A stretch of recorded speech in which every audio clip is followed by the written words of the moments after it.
തതോതിഹൃഷ്ടാ സുഹൃതോ കൃതാരിഹണം പുഷ്പൈ സുരാപ്സരസ നർത്തനൈ ഗീതൈ സുഖവാദ്യധരാശ്ച വാദ്യകൈ സ്തവൈശ്ച വിപ്രാജയ നിസ്വനൈർഗണാ തദത്ഭുതസ്തോത്ര സുവാദ്യഗീതിക ജയാദി നൈകോത്സവമംഗളസ്വനാൻ ശ്രുത്വാ സുധാംനോന്ത്യജാഗതോജിരാൽ ദൃഷ്ട്വാ മഹീശസ്യ ജഗാമ വിസ്മയം രാജന്നാജകരം ചർമ്മശുഷ്കവൃന്ദാവനെ അത്ഭുതം വ്രജൗകസാം ബഹൂതീഥം ബഭൂവ ക്രീഡഗഹ്വരം ഏതൽ കൗമാരജം കർമ്മ ഹരേരാത്മാഹി മോക്ഷണം മൃത്യോഹ പൗകണ്ഡകേ ബാലദൃഷ്ടോജുർവിസ്മിതാവ്രജേ നൈതൽ വിചിത്രമനുജാർഭമായിനഃ പരാവരാണം പരമസ്യ വേധസാ അഘോപിയസ്പരിശനധൗതപാതകഃ പ്രാപ ആത്മസാമ്യം തു അസതാം സുദുർലഭം സകൃദ്യതംഗപ്രതിമാന്തരാഹിതമനോമയി ഭാഗവതീം ദദൗഗതിം സേവ നിത്യാത്മസുഖാനുഭൂത്യഭിവിതസ്തമായോ അന്തർഗതോ ഹി കിം പുനഃ സൂത ഉവാച ഇത്തം ദ്വിജായാദവ ദേവദത്തഃ ശ്രുത്വാ സുരാദുശ്ചരിതം വിചിത്രം പപ്രച്ഛ ഭൂയോപി തദേവ പുണ്യം വയ്യാസകിം യന്നിഗൃഹീത ചേതാഃ രാജോവാച ബ്രഹ്മൻ കാലാന്തരകൃതം തൽക്കാലീനം കഥം ഭവേൽ യൽ കൗമാരേ ഹരികൃതം ജഗു പൗകണ്ഡകേർഭകാഃ തദ്ബ്രൂഹി മേ മഹായോഗിൻ പരം കൗതൂഹലം ഗുരോ നൂനമേ തദ്ധരേരേവ മായ ഭവതി നാന്യഥ വയം ധന്യതമാലോകയുഗുരോ വിക്ഷത്രബന്ധവ യൽ പിബാമ മുഹസ്ത്വത്തഃ പുണ്യം കൃഷ്ണകഥാമൃതം സൂത ഉവാച ഇത്തം സ്മപൃഷ്ടഃ സതുവാദരായണിഃ തൽസ്മാരിതാനന്ദഹൃദാഖിലേന്ദ്രിയ കൃച്ഛ്രാൽ പുനർലബ്ധ ബഹിർദിശി ശനൈഃ പ്രത്യാഹതം ഭാഗവതോത്തമോത്തമ സദാമയം സാരഭൃതാം നിസർഗോ യദർത്ഥവാണി ശ്രുതിചേതസാമപി പ്രദീക്ഷണം നവ്യവദച്യുതസ്യ സ്ത്രീയ വിടാനാമിവ സാധുവാർത്ത ശൃണുഷ്വാവഹിതോരാജിനപി ഗുഹ്യമദാമിതേ ബ്രൂയുസ്നിഗ്ധസ്യ ശിഷ്യസ്യ ഗുരവോ ഗുഹ്യമപ്യുത തഥാഘവദനാൻ മൃത്യുരക്ഷിത്വത്സപാലകാൻ സരിൽ പുളിനമാനീയ ഭഗവാൻ ഇതമബ്രുവീൽ അഹോതിരമ്യം പുളിനമയസ്യാഹ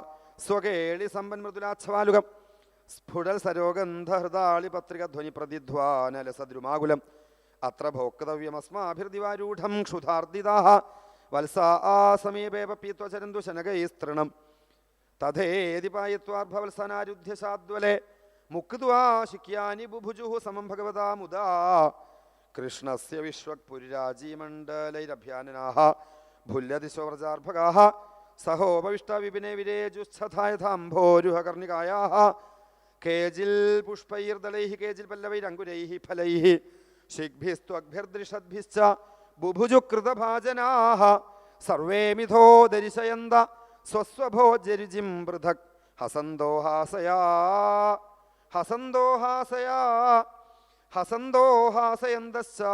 ഹസന്തോഹാസയന്തശ്ചാഭ്യവജഹൃസഹേശ്വരാഃ ബിഭ്രദ്വേണും ജഠരപടയോഃ ശൃംഗവേത്രേ ജകക്ഷേ വാമേ പാണൗ മസൃണകപളം ദൽഫലാന്യങ്കുലീഷു തിഷ്ഠൻ മധ്യേ സ്വപരി സുഹൃദോ ഹാസയന്നർമ്മഭിസ്വൈഃ സ്വർഗേ ലോകേ മിഷതി ബുഭുജേ യജ്ഞഭുക് ബാലകേളിഃ സർവത്ര ഗോവിന്ദ നാമസങ്കീർത്തനം ഭാരതൈവ മത്സവേഷു ഭുഞ്ജാനേഷു അച്യുതാത്മസു വത്സാസ്ത്വന്തർവനേ ദൂരം വിശ്വസ്ത്രലോഭിതാഃ താൻ ദൃഷ്ട്വാ ഭയസന്ദ്രസ്ഥാനൂജേ കൃഷ്ണോസ്യ ഭീഭയം മിത്രാണ്യാശാന്മാവിരമതേഹാനേഷ്യ വത്സകാനഹം ഇത്യുക്ത്വാദ്രീദരീ കുഞ്ചഗഹ്വരേഷു ആത്മവത്സകാൻ സരിൽ വിജിന്വൻ ഭഗവാൻ കൃഷ്ണഃ സപാണി കപളോയയൗ അംഭോജന്മജനിസ്തദന്തരഗതോമായാർഭകസ്യേശിതുഃ ദ്രഷ്ടും മഞ്ജുമഹിത്വമന്യദപിതൽ വത്സാനിതോ വത്സവാൻ നീത്വാന്യത്ര ഗുരുദ്വഹാന്തരദധാൽഖേ വസ്ഥിതോയ പുരാ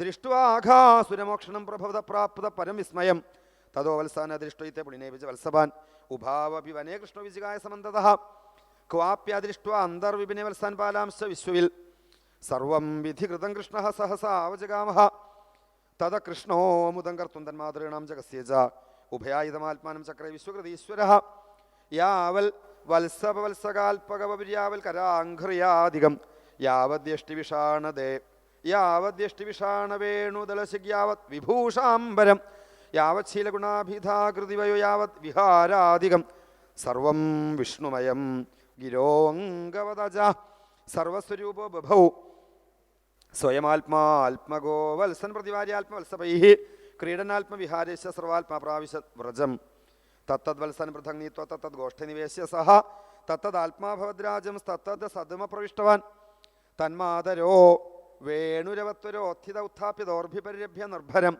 സ്നേഹസ്നുതസ്തന്യഭയസുധാസവം മത്വാ പരം ബ്രഹ്മസുതാനപായയൻ തതോ നൃപോന്മർദ്ദനമജ്ജലേപനാലങ്കാര രക്ഷാതിലകാശനാദിഭി സംലാളിത സ്വാചരിതൈ പ്രഹരിഷയൻ സായം ഗതോ യാമയമേന മാധവ ഗാവസ്തോ ഗോഷ്ഠമുപേത്യ സത്വരം ഹുങ്കാരഘോഷൈ പരിഹൂത സംഗതാൻ സ്വകാൻ വത്സതരാൻ അപായൻ മുഹുർലിഹന്ത്യസ്രവദൗധസംഭയ ഗോപീനമാതൃതാസ്മിൻ സർവാസ്നേഹർദ്ധികാം വിനാ പുരോവദാസ്വഭിഹരേ സ്തോകതമായ വിന വ്രജൗകസാം സ്വതോകേഷു സ്നേഹവല്യാബ്ദമന്വഹം. ശിരസ്തവ നിവാസ ജഗത് പ്രണാമേ. തല അഹങ്കാരം കൊണ്ടിങ്ങനെ ആ തലപ്പാവൊക്കെ കെട്ടിങ്ങനെ ഉയർന്നിരിക്കാതെ ആ ശിരസ് ഭഗവാനെയും ഭഗവാന്റെ ഭക്തരെയും നമസ്കരിക്കാനിട വരണം. ദൃഷ്ടി സദാം ദർശനേ അസ്തു. ഈ കണ്ണ് അവിടുത്തെ ക്ഷേത്രങ്ങളിൽ വന്ന് അവിടുത്തെ ദിവ്യകോമള രൂപം, അവിടുത്തെ മനോഹരമായ ചിത്രം, എന്തു സുന്ദരമായ കൃഷ്ണരൂപം, അതിങ്ങനെ നോക്കിയിരിക്കാൻ വരണം. മനസ്സിലായോ? അതുപോലെയോ ഭഗവാനെ ഭജിക്കുന്ന ഭഗവത് ഭക്തന്മാരെ കാണാനും ഈ കണ്ണ് ഉപയോഗിക്കപ്പെടണം. മനസ്സിലായോ? ഇങ്ങനെ ചുരുക്കത്തിൽ ഇന്ദ്രിയങ്ങളും ദേഹവും മനസ്സും ബുദ്ധിയൊക്കെ ഭഗവാനെ കാണാനും ഭഗവാന്റെ ഗുണഗണങ്ങൾ വാഴ്ത്താനും കീർത്തിക്കാനും ഭഗവാനെ സേവിക്കാനും ഭഗവാനെ ഓർമ്മിക്കാനും ഇടവരണം. എന്ത് നല്ല പ്രാർത്ഥനയല്ലേ! കുട്ടികൾ പ്രാർത്ഥിച്ചോളൂ. ഭഗവാൻ പറഞ്ഞു ശരി തഥാസ്തു. എന്നിട്ട് പറഞ്ഞു നിങ്ങൾക്ക് ഇവനെ കാണാൻ സാധിക്കുക എന്താ കാരണം അറിയോ? ആ ഭഗവാനെ കിട്ടണമെങ്കിൽ മഹാത്മാക്കളുടെ കൃപ വേണം. അതാ മുഖ്യതസ്തു മഹത്കൃപയായവ. മഹത്കൃപയാണ് മുഖ്യമായിട്ട് വേണ്ടത്. ഇവർക്ക് ആരുടെ കൃപയുണ്ടായത്? നാരദ മഹർഷിയുടെ അനുഗ്രഹം ഉണ്ടായി. മനസ്സിലായോ? എൻ്റെ ഭക്തനായ നാരദ മഹർഷിയുടെ അനുഗ്രഹം കൊണ്ടാണ് നിങ്ങൾക്കിപ്പോൾ ഇത് സാധിച്ചത് എന്ന് പറഞ്ഞ് അവരെ പറഞ്ഞയച്ചു. അവർ ഭഗവാനെ വീണ്ടും പ്രദക്ഷിണം ചെയ്ത് നമസ്കരിച്ച് സ്വർഗത്തിലേക്ക് പോയി. അപ്പോൾ പരീക്ഷിച്ച് ചോദിച്ചു, ആരായിരുന്നു ഈ ആളുകൾ? മരം വീഴുമ്പോൾ എങ്ങനെയായിരുന്നു ദേവന്മാർ പുറത്തു വരിക? അപ്പോൾ ഈ ദേവന്മാരായിരുന്നു? ആ ദേവന്മാരാണെങ്കിൽ പിന്നെ അവരെങ്ങനെ മരങ്ങളായി?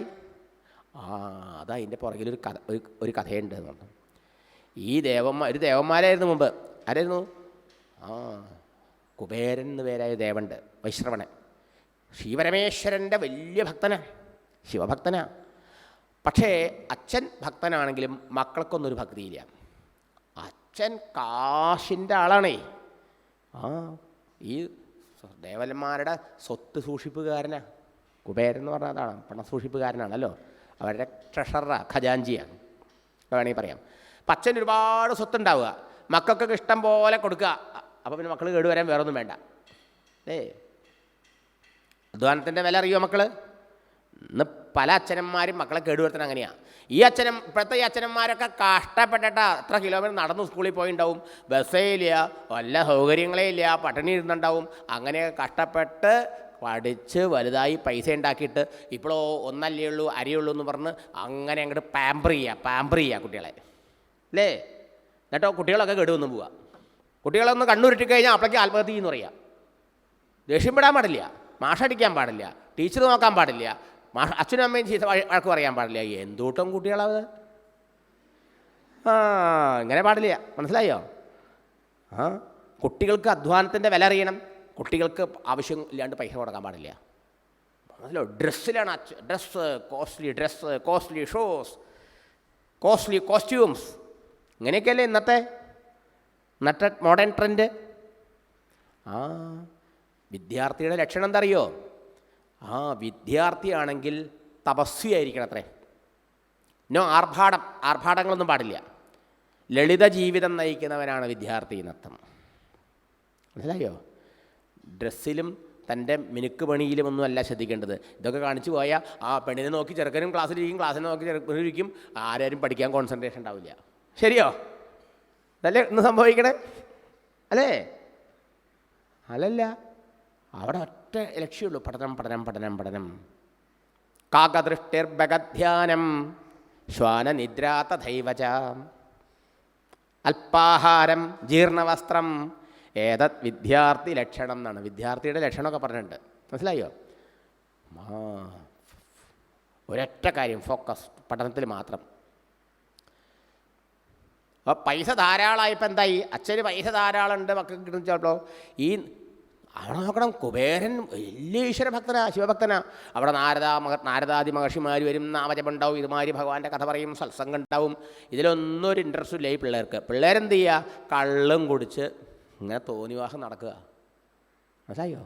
ഇന്നാണ് കള്ളും കഞ്ചാവും അടിച്ച് കിടക്കുക, പിള്ളേരിങ്ങനെ പാറി നടക്കുക. ഇന്നിങ്ങനെ തന്നെ ഈ പിള്ളേരുടെ കഥ അധികവും, അല്ലേ? ശരിയല്ലേ? എത്ര പിള്ളേരെ അങ്ങനെ പഴച്ച് പോണേ, സ്കൂളിലും കോളേജിലും പോയിട്ട് ഇങ്ങനത്തെ മാഫിയയുടെ പുറകെ. Be careful. ലക്ഷ്യം മറന്നു പോവുകയാണേ, എന്തിനാ പോയെന്നൊക്കെ സ്കൂളിലും കോളേജിലൊക്കെ. അപ്പോൾ ഇവിടെ എങ്ങനെയാണ്? ഈ പൈസ കൊണ്ട് ഇവരങ്ങനെ അഹങ്കാരികളായി വിടവൃത്തി. ഈ സ്വർഗത്തിലെ സ്ത്രീകളെ ഒക്കെ പിടിച്ചു കുളിച്ച് അവരുമായിട്ടിങ്ങനെ ആടിപ്പാടി കുഴഞ്ഞു നടക്കുകയെന്ന്. ഭഗവാൻ, നാമം, കഥ ഒരു വാല്യൂ ഇല്ല. മനസ്സിലായി? ഒരു പുച്ഛം. ഇതാണ് അവരുടെ ആറ്റിറ്റ്യൂഡായിരുന്നു അന്ന്. അങ്ങനെയൊക്കെ ആയ എന്തുണ്ടാവുന്ന കഥ പഠിപ്പിക്കണതേ. നമുക്ക് ഭഗവാൻ ഓരോ അവസരം തരും, ആ അവസരത്തെ സദുപയോഗം ചെയ്യാം, ദുരുപയോഗം ചെയ്യാം. മനസ്സിലായോ? മനുഷ്യജന്മം എന്ന് പറഞ്ഞാൽ മഹാജന്മം നമുക്ക് ദുരുപയോഗം ചെയ്താൽ പിന്നെ പക്ഷിയോ മൃഗമോ പൂച്ചയോ അല്ലെങ്കിൽ ഇതുമാതിരി മരമൊക്കെ ആയിട്ട് ജനിക്കേണ്ടി വരുന്ന അർത്ഥം. ഈ ദേവശ്രേഷ്ഠന്മാർക്ക് അച്ഛനെമാരി ഭജിച്ച് മുക്തനാവായിരുന്നു, ചെയ്തില്ല. എന്ത് ചെയ്തു? ഇങ്ങനെ നടന്നു. അവസാനം ഒരിക്കൽ ഈ കള്ള് കുടിച്ച് ഈ സ്വർഗസുന്ദരിമാരൊക്കെ കൂടി വസ്ത്രവും കൂടി ഇല്ലാണ്ട് ആ സ്വർഗത്തിലെ ഗംഗാനദിയിൽ ഇറങ്ങി ഇങ്ങനെ തോന്നിവാസം കളിക്കുക. അപ്പോൾ നാരദ മഹർഷി അതിലേ വന്നു അത്രേ. നാരദ മഹർഷി ആകാശത്തിലൂടെ പോകുമ്പോൾ ഈ സ്ത്രീകൾക്ക് നാരദ മഹർഷി കണ്ടപ്പോൾ പരമം ഭയം. മഹർഷി അങ്ങനെ ശപിച്ചാലും വെച്ച് വേഗം കരയ്ക്ക് കയറി വസ്ത്രമൊക്കെ കൊടുത്ത് മരത്തിൻ്റെ ചുവട്ടിൽ മറഞ്ഞു നിന്നു. പക്ഷേ ഈ അഹങ്കാരികളായ നളകൂപരനും മണിഗ്രീവൻ അവരുടെ പേര്, ഈ രണ്ട് പേരെ ദേവന്മാർ, കുബേരൻ്റെ മക്കൾ, നളകൂപരൻ മണിഗ്രീവൻ. അവരോ ഒരു കൂസലോ, എന്ത് താടിക്കാരൻ നാരദൻ, അയാളുടെ പണിക്ക് പോകട്ടെ എന്നുള്ള മട്ടിലേ ആ ഭക്തനായി വെള്ളത്തിൽ നിന്നാലത് കരയ്ക്ക് കയറിയതുമില്ല, മഹർഷിക്ക് റെസ്പെക്റ്റ് കൊടുത്തതുമില്ല, ബഹുമാനിച്ചതുമില്ല. അപ്പോൾ നാരദ മഹർഷിക്ക് ഇവർ കേട്ടപ്പോൾ മനസ്സലിഞ്ഞു. മഹാത്മാക്കൾക്ക് എപ്പോഴും കൃപയാണ് നമ്മളോട്. കാരണം നമ്മളൊക്കെ പരമാനന്ദ സ്വരൂപികൾ, സച്ചിദാനന്ദ സ്വരൂപികൾ, ഈശ്വര സ്വരൂപികളാണ്. ചെളിയിൽ ഉരുണ്ടൊരു രത്നം പോലെ ഇരിക്കുക. അതൊക്കെ കഴുകി വൃത്തിയാക്കിയാൽ നന്നാവേ. അതുകൊണ്ട് ഇവരെ ഉദ്ധരിക്കാൻ എന്താ മാർഗം? ശിവഭക്തൻ്റെ മക്കളല്ലേ, ഇവരിങ്ങനെ കേടുവരാൻ പാടില്ലല്ലോ, ഇവരെ അനുഗ്രഹിക്കണം. എന്താ വേണ്ടതെന്ന് ആലോചിച്ചു. അപ്പോൾ വിചാരിച്ചു ഇവർ നല്ലോണം കഷ്ടപ്പെടുമ്പോൾ ഇവർക്ക് പാഠം പഠിക്കും. 2 മരങ്ങളായി തീരട്ടെ നിങ്ങളത് ശപിച്ചു. മഹർഷിമാരുടെ ശാപമൊക്കെ അനുഗ്രഹമാണെന്ന് ഇതിനു മുമ്പ് പറഞ്ഞു കേട്ടോ, മനസ്സിലാക്കിക്കോണം. അനുഗ്രഹം കിട്ടണമെങ്കിൽ ഇങ്ങനെ ചില പടിയൊക്കെ കിട്ടിയാൽ മതി, ശീതയൊക്കെ കിട്ടിയാൽ മതി മഹാത്മാക്കളുടെ നിന്ന്. മനസ്സിലായോ? അപ്പോൾ 2 മരുന്ന് മരങ്ങളാവട്ടെ തീരട്ടെ. മരുന്ന് മരുന്ന അർജുൻ ട്രീ എന്നാണ് പേര്. ഗോകുലത്തിൽ വൃന്ദാവനത്തിൽ 2 മരുന്ന് മരങ്ങളായി തീരട്ടെ. കൃഷ്ണാവതാരത്തിൽ നിങ്ങൾക്ക് മോക്ഷം കിട്ടും എന്ന് അനുഗ്രഹിച്ചിട്ട് പോയി. ആ മരങ്ങൾ അവിടെ ഗോകുലത്തിൽ നിന്ന് കണ്ടില്ലേ, കൃഷ്ണൻ കണ്ടില്ലേ? അത് കൃഷ്ണനറിയാം ഈ മരങ്ങളാരാന്ന്. കാരണം കൃഷ്ണൻ ഈശ്വരനല്ലേ, നാരദ മഹർഷി തൻ്റെ ഭക്തനല്ലേ, അദ്ദേഹമല്ലേ അനുഗ്രഹിച്ചിരിക്കണത്. സാധാരണ ഈ മുറ്റത്ത് നിൽക്കുന്ന മരങ്ങൾക്ക് ആർക്കെങ്കിലും കഴിഞ്ഞ ജന്മത്തിൽ നമ്മൾ ആരായിരുന്നു ഓർമ്മയുണ്ടാവുമോ? അപ്പോൾ മനുഷ്യനായി നമുക്കുണ്ടോ? അത് പറയൂ. ഇല്ലല്ലോ. പിന്നെ എങ്ങനെയാണ് മരങ്ങൾക്കൊക്കെ ഉണ്ടാവുക? ഇല്ലല്ലോ. പക്ഷേ നാരദ മഹർഷി ഇവരെ പ്രത്യേകം അനുഗ്രഹിച്ചു. നിങ്ങളവിടെ മഞ്ഞും മഴയും വെയിലും ഒക്കെ കൊണ്ട് കഷ്ടപ്പെടണം. അങ്ങനെ കഷ്ടപ്പെടുമ്പോൾ നിങ്ങൾക്ക് ഓർമ്മയുണ്ടാവണം, ഞങ്ങൾ ഇങ്ങനെ മരങ്ങളായി നിന്ന് കഷ്ടപ്പെടാൻ കാരണം എന്താ? ഞങ്ങൾ നല്ല ദേവന്മാരായിരുന്നു, ശിവഭക്തൻ്റെ മക്കളായിരുന്നു. എന്നിട്ടും ഭഗവാനെ നാമം ജപിച്ചില്ല, ഒരു നമശിവായി ജപിച്ചില്ല, ഒരു ശിവനാമം ജപിച്ചുകൂടായിരുന്നോ? ആ ഭഗവാനെ ഒന്ന് ധ്യാനിച്ചുകൂടായിരുന്നോ? ഒന്ന് പൂജിച്ചുകൂടായിരുന്നോ? ആ ഭഗവാന്റെ കഥ കേട്ടുകൂടായിരുന്നോ? ധാരാളം സത്സംഗം നടക്കാറുണ്ട് അവിടെ. അതൊന്നും കേൾക്കാതെ ആ വഴിക്ക് പോകാതെ വേണ്ടാത്ത ജീവിതം നയിച്ചുകൊണ്ടാണ് ഞങ്ങൾക്കിങ്ങനെ വന്നത് എന്ന് നിങ്ങൾക്ക് ഓർമ്മയുണ്ടാവണം. അപ്പോഴോ വേഗം പശ്ചാത്താപം ഉണ്ടാവും, കുറ്റബോധം കൊണ്ട്. അങ്ങനെ നിങ്ങളുടെ പാപം മുഴുവനും കഴുകിപ്പോണം. അവസാനം ഭഗവാൻ വരും, അപ്പോൾ നിങ്ങൾക്ക് സൽഗതി കിട്ടും. നാരദൻ പറഞ്ഞാൽ അത് സത്യാക്കേണ്ട ഉത്തരവാദിത്തം ആർക്കാ? ഭഗവാനാ. ഭക്തൻ്റെ വാക്കിനെ ഭഗവാനല്ലേ സത്യാക്കുക. സത്യം വിദാതും നിജപ്രത്യഭാഷിതം ഋഷേർ ഭാഗവത മുഖ്യസ്യ സത്യം കർത്തും വ്രജേ വിഭു. എന്തിനാ ഭഗവാൻ അന്ന് അങ്ങനെ ഒരു കളി കളിച്ചത്? അമ്മ കെട്ടിയിട്ട് പോയില്ലേ അവരിലമ്മേ? അപ്പോൾ കൂട്ടുകാരോട് നമുക്ക് ആനയായി കളിക്കാം, തടി പിടിച്ച് കളിക്കാമെന്നൊക്കെ പറഞ്ഞത്. കൃഷ്ണൻ ആ ഒരലമ്മ അങ്ങനെ നിൽക്കുക, വയറും ചാരിക്കൊണ്ടേ. അപ്പോൾ ആ മുറ്റത്തേക്ക് നോക്കിയപ്പോൾ ഈ മരങ്ങളെ കണ്ടു. ഈ മരങ്ങൾ കണ്ടപ്പോൾ ഈ മരങ്ങളുടെ പൂർവ്വജന്മം ഓർമ്മ വന്നു. നാരദ മഹർഷി ശപിച്ചിട്ടാണ് ഇങ്ങനെയായെന്ന് ഓർമ്മ വന്നു. അവർക്ക് സൽഗതി കൊടുക്കണം, ഇതൊക്കെ ഭഗവാൻ ഓർമ്മ വന്നു. അതുകൊണ്ടാണ് ഭഗവാൻ അതിനൊരു അവസരം സൃഷ്ടിക്കാൻ കൂട്ടുകാരോട് ഇങ്ങനെ പറഞ്ഞത്.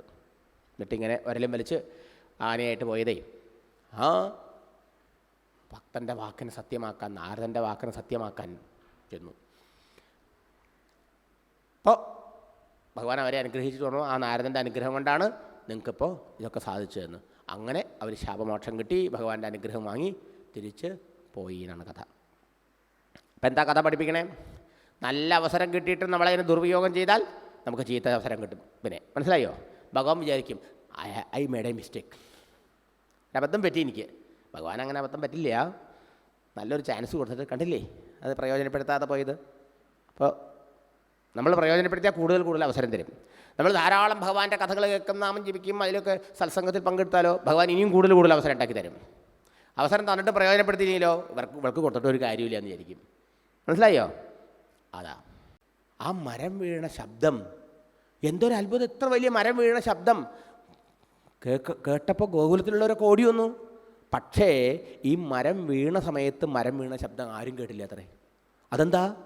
കൃഷ്ണൻ വിചാരിച്ചു ഈ മരം വീണ ശബ്ദം കേട്ടാൽ ഗോകുലത്തിൽ നിന്ന് എല്ലാവരും ഓടി വരും, മുതിർന്നവരൊക്കെ. അപ്പോൾ ഈ ദേവന്മാരെ കാണും, ദേവന്മാരെന്നെ നമസ്കരിക്കണമൊക്കെ കാണും, സ്തുതിക്കണത്. അപ്പോൾ എൻ്റെ രഹസ്യം ഇവരും മനസ്സിലാക്കുമല്ലോ, ഞാൻ ഈശ്വരനാണെന്ന് മനസ്സിലാക്കില്ലേ. അതിപ്പോൾ തൽക്കാലം വേണ്ട. അതുകൊണ്ടോ മരം വീണ ശബ്ദം കൃഷ്ണൻ പിടിച്ചു വെച്ചു സങ്കല്പം കൊണ്ട്. ദേവന്മാർ പൂജിക്കൊക്കെ പോയതിന് ശേഷം ഭഗവാൻ ആ ശബ്ദം റിലീസ് ചെയ്തു. അപ്പോഴാണത്ര ആ ശബ്ദം ദാ ഇടിഞ്ഞു പൊളിഞ്ഞ് വീണു. എന്താ ഈ ശബ്ദം കേൾക്കണേ? മുതിർന്ന ഗോപന്മാർ പറയുക, എന്താ മരത്തെ വീണോടെ? പോയി നോക്കാന്ന് പറഞ്ഞാൽ ഓടി വരിക എല്ലാവരും, നന്ദഗോപരടക്കം. നോക്കുമ്പോൾ രണ്ട് വലിയ മരങ്ങളാ രണ്ട് ഭാഗത്തേക്ക് അങ്ങനെ വീണ് കിടക്കണേ. ആരാ എൻ്റെ ഉണ്ണി എവിടെ കെട്ടിയിട്ടത് ഇതിൻ്റെ ഉള്ളിൽ? ഈ ഉണ്ണിയുടെ മേലോ ഈ കുട്ടികളുടെ മേലോ ഈ മരത്തിൻ്റെ ഒരു കൊമ്പെങ്കിലും കൊണ്ടെങ്കിൽ അവരുടെ കഥ ബാക്കി ഉണ്ടാവുമായിരുന്നോ? പക്ഷേ ഈശ്വര അവിടുത്തെ അനുഗ്രഹം കൊണ്ട് ഉണ്ണിക്കും ഒന്നും പറ്റിയില്ല, കൂട്ടുകാർക്കും ഒന്നും പറ്റിയില്ല. എല്ലാവരുടെയും ബന്ധനം അഴിക്കുന്ന ആളാണ് ഭഗവാൻ അല്ലേ. നമ്മൾ ഭജിച്ചാൽ നമ്മുടെ കെട്ടഴിക്കും ഭഗവാൻ, ബന്ധനത്തിൽ നിന്ന് നമ്മളെ മുക്തനാക്കും. ആ ഭഗവാന്റെ കെട്ടഴിക്കാൻ, ഭഗവാനെ ബന്ധനത്തിൽ നിന്ന് മോചിപ്പിക്കാൻ നന്ദബാബു വേണ്ടി വന്നു. നന്ദബാബു വന്ന് കെട്ടക്കഴിച്ച് കൊണ്ടുപോയി. ഇതാണ് കഥ. അന്ന് അവിടുത്തെ കളി അവസാനിക്കുകയാണ്. ഇപ്പോൾ അവർ ഈ വൃന്ദാവനം എന്നുള്ള ഒരു വനമാണ് വ്രജഭൂമി. വളരെ വിശാലമായ സ്ഥലമാണ് വ്രജഭൂമി. ആ വ്രജഭൂമിയിൽ പല വനങ്ങളുണ്ട്. അതിലൊരു വനമാണ് വൃന്ദാവനം. എന്ന് പറഞ്ഞാൽ തുളസിയാണ്, തുളസി വനം. മധുവൻ എന്നൊരു വനമുണ്ട്, ധ്രുവൻ തപസ് ചെയ്യാൻ പോയ സ്ഥലം. പിന്നെയോ കാമ്യവനം എന്നൊരു വനമുണ്ട്. പിന്നെയോ ബൃഹത് വനം, ഇപ്പോൾ ഇവർ താമസിക്കുന്ന സ്ഥലം ബൃഹത് വനമാണ്.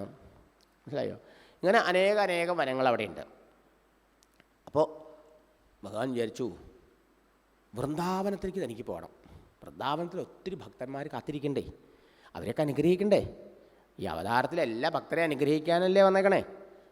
അപ്പോൾ അതിനൊരു കാരണമായിപ്പോൾ മരം വീണന്ന് ഉച്ചയ്ക്ക് ഊണ് കഴിഞ്ഞ് ഗോപന്മാരെല്ലാവരും കൂടി വലിയൊരു മീറ്റിംഗ് കൂടി. ആ മീറ്റിങ്ങിൽ മുഖ്യ ചർച്ച എന്താ അറിയാമോ? ഈ വൃന്ദാവൻ നമ്മളിവിടെ വന്നതിന് ശേഷം ഒന്നിനു പുറകെ ഒന്നായിട്ട് ഇവിടെ ആപത്തുകൾ വരുന്നല്ലോ. നമ്മുടെയൊക്കെ പ്രാർത്ഥന ദൈവം കേൾക്കുന്നുണ്ട്, അതുകൊണ്ടാണ് നമ്മളെ ഈ ആപത്തുനിന്നും കുട്ടികളെയൊക്കെ രക്ഷിക്കുന്നത്. എന്താ അങ്ങനെ ആപത്ത് വരാൻ കാരണം എന്നാണ്, ഇതെന്താ ഇനി ഒരു പരിഹാരം എന്നാണ് ഇവരെ ചിന്ത. എല്ലാവരും അഭിപ്രായം പറഞ്ഞു. ആ കൂട്ടത്തിൽ പ്രായമായ ഒരു ഗോപനുണ്ട്, ഉപനന്ദൻ എന്ന പേരായിട്ട്. അദ്ദേഹം പറഞ്ഞു, എനിക്ക് തോന്നണത് ഈ സ്ഥലത്തിൻ്റെ ദോഷമെന്നാണ്. കാരണം ഇതിനു മുമ്പ് പലയിടത്തും അവർ താമസിച്ചിട്ടുണ്ട്. ധാരാളം പുല്ലും വെള്ളമൊക്കെ എവിടെയുള്ളത് അവിടെയാണ് അവർ താമസിക്കുക. പിന്നെ അവിടെ നിന്ന് സ്ഥലം മാറും. അങ്ങനെയല്ലേ പശുക്കൂട്ടങ്ങളോടുകൂടി സഞ്ചരിക്കുകയാണല്ലോ. അപ്പോൾ ഈ സ്ഥലത്ത് വന്നപ്പോഴാണ് ആപത്തുണ്ടാവാൻ തുടങ്ങിയത്. അപ്പോൾ ഈ സ്ഥലത്തിന് ദോഷം ഉണ്ടാവും, അതുകൊണ്ടല്ലേ ഇവിടെ വന്നപ്പോൾ മാത്രം ആപത്തുണ്ടായി, മുമ്പൊന്നും ആപത്തില്ലാണ്ടിരുന്നത്. അതുകൊണ്ട് അതെല്ലാവർക്കും ശരിയാ തോന്നി. എന്നാൽ ഇനി എന്താ ചെയ്യുക, നമുക്ക് സ്ഥലം ഒന്ന് മാറി താമസിച്ച് നോക്കാം, പുതിയൊരു സ്ഥലത്തേക്ക് പോവാം. എവിടെ പോകും? അപ്പോൾ അദ്ദേഹം പറഞ്ഞു, ഇവിടുന്ന് ഒരു 6 നാഴിക വടക്കോട്ട് പോയാൽ അതിമനോഹരമായൊരു സ്ഥലമുണ്ട്, വൃന്ദാവൻ എന്ന പേര്. അവിടെ ഒരു ഗോവർദ്ധന പർവ്വതമുണ്ട്, അവിടെ കാളുന്നി പുഴയുണ്ട്, ഇഷ്ടം പോലെ പുല്ലും വെള്ളമുണ്ട്, നമുക്ക് അവിടെ താമസിച്ചാലോ? അപ്പോൾ ശരി, അതെല്ലാവർക്കും സ്വീകാര്യമായി. ഇത് ഭഗവാൻ ശ്രീകൃഷ്ണൻ്റെ സങ്കല്പമായിരുന്നു ആ വൃന്ദാവനത്തിൽ പോകണമെന്നുള്ളതേ. അത് ഉപനന്ദനെ കൊണ്ട് പറയിപ്പിച്ചു ഭഗവാൻ. നോക്കൂ, അങ്ങനെ ആ ഉപനന്ദൻ പറഞ്ഞതെല്ലാവരും സ്വീകരിച്ചു. നന്നാ എപ്പോഴാണ് പോകേണ്ടത് എന്നായി. അപ്പോൾ പറഞ്ഞു അങ്ങനെ പോവുകയാണെങ്കിൽ ഇനി വൈകണ്ട, അടുത്തൊരാപത്തിന് വേണ്ടി കാത്തു നിൽക്കണ്ട, ഇപ്പോൾ തന്നെ പോവാം, എല്ലാം പാക്ക് ചെയ്യൂ, എന്നാൽ വൈകുന്നേരം ആകുമ്പോഴേക്കും പുറപ്പെട്ട് അവിടെ എത്താം. ഉടനെ എല്ലാവരും തയ്യാറായി അവരെ വീടുകളൊക്കെ അഴിച്ചു, വണ്ടികളിൽ പാക്ക് ചെയ്തു, പാത്രങ്ങളൊക്കെ കയറ്റി, കുട്ടികളൊക്കെ തമാശ പറഞ്ഞുകൊണ്ട് കൃഷ്ണനൊക്കെ തമാശ പറഞ്ഞ് എല്ലാവരെയും ആനന്ദിപ്പിച്ചുകൊണ്ട് വഴി നടന്ന് ആ വെയിലൊക്കെയാണ്, പക്ഷേ ക്ഷീണം വെയിലൊന്നും അറിഞ്ഞതേയില്ല അവർ. ഭഗവാന്റെ തമാശകളൊക്കെ കേട്ടിട്ടേ കൃഷ്ണൻ്റെ. അങ്ങനെ എല്ലാവരും കൂടി സന്ധ്യാവുമ്പോഴേക്കും വൃന്ദാവനത്തിലെത്തി. അർത്ഥചന്ദ്ര ആകൃതിയിൽ ഒരു റാന്ന് വരച്ച് അങ്ങനെ ഉണ്ടാവും. ഇതുപോലെ അവരുടെ വീടുകളൊക്കെ പണിതു. നടുക്ക് നന്ദോ അവരുടെ വീട്, കൊട്ടാരം, രണ്ട് ഭാഗത്തും ഗോവന്മാരുടെ. അതിനുശേഷം അന്ന് രാത്രി ഉറങ്ങി. പ്രഭാതത്തിൽ കൂട്ടുകാരോടുകൂടി ഈ വൃന്ദാവനം കാണാൻ പോയി കൃഷ്ണൻ. എന്താ വൃന്ദാവനത്തിൻ്റെ ഒരു സൗന്ദര്യം! ഗോവർദ്ധന ദേവത ഭഗവാന്റെ വലിയ ഭക്തനാണേ. ഭഗവാന് വേണ്ടി വലിയ പച്ച പരവതാനിയൊക്കെ വിരിച്ച് കാത്തിരിക്കുക. നല്ല കിളുന്ത് പച്ച പുല്ലുകൾ നിറച്ചിട്ടുണ്ട് അവിടെ. നമ്മളൊക്കെ ഇങ്ങനെ ഗാർഡൻ തയ്യാറാക്കില്ലേ, ഇതവിടെ നാച്ചുറലായിട്ട് ആ പച്ച പുല്ലുകളൊക്കെ ഉണ്ട്. അത് കണ്ടാൽ തോന്നും ആ ഗോവർദ്ധന ദേവത തൻ്റെ സ്വാമിയായ ഭഗവാന് വേണ്ടി നല്ല പച്ച പരവതാനിയൊക്കെ വിരിച്ച് തയ്യാറാക്കി വെച്ചിരിക്കുകയാണ്. നല്ല പന്തലൊക്കെ ഇട്ട് ഇങ്ങനെ കല്യാണത്തിനെന്ന പോലെ പൂക്കളെ കൊണ്ടൊക്കെ ഇങ്ങനെ അലങ്കരിച്ചിട്ടുണ്ട്. അതെന്താ സ്ഥിതി? നല്ല ഇങ്ങനെ വള്ളികളൊക്കെ ഇങ്ങനെ ഇടതൂർന്ന് ഇങ്ങനെ നിൽക്കുന്ന പന്തൽ പോലത്തെ വള്ളികളുണ്ട്. അതിലൊക്കെ പച്ച ഇലകൾ മുകളിൽ, താഴത്തൊക്കെ അതിൻ്റെ പൂക്കൾ നിറഞ്ഞു നിൽക്കുക. അത് കണ്ടാതാ അലങ്കാരം ചെയ്ത് വലിയ മണ്ഡപം തീർത്തിരിക്കുക, സ്വാമിക്ക് ഇരിക്കാന്ന് തോന്നും.